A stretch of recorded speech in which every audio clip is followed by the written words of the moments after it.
ഹൈറേഞ്ചിലെ 14 ഗ്രാമപഞ്ചായത്തുകളിലും ജില്ലയിലെ 2 നഗരസഭകളിലും ഇനി ആര് ഭരിക്കണമെന്ന് ചെറുപാർട്ടികളും സംഘടനകളും തീരുമാനിക്കും. ഹൈറേഞ്ച് സംരക്ഷണ സമിതിയാണ് ഈ സംഘടനകളിൽ മുൻപൻ.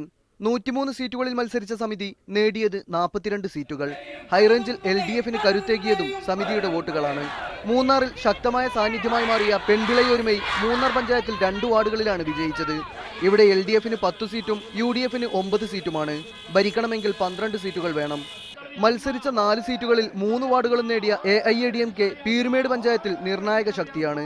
16 അംഗ പഞ്ചായത്തിൽ 8 സീറ്റ് UDFനും 7 സീറ്റ് LDFനുമാണ്. ഭരിക്കാൻ 9 സീറ്റുകളാണ് ഈ പഞ്ചായത്തിൽ വേണ്ടത്. ഹൈറേഞ്ചിൽ മുന്നേറ്റമുണ്ടാക്കിയ BJP ട്രൈബൽ പഞ്ചായത്തായ ഇടമലക്കുടി ഉൾപ്പെടെ 3 പഞ്ചായത്തുകളിലും 2 മുനിസിപ്പാലിറ്റികളിലും നിർണായകമാണ്.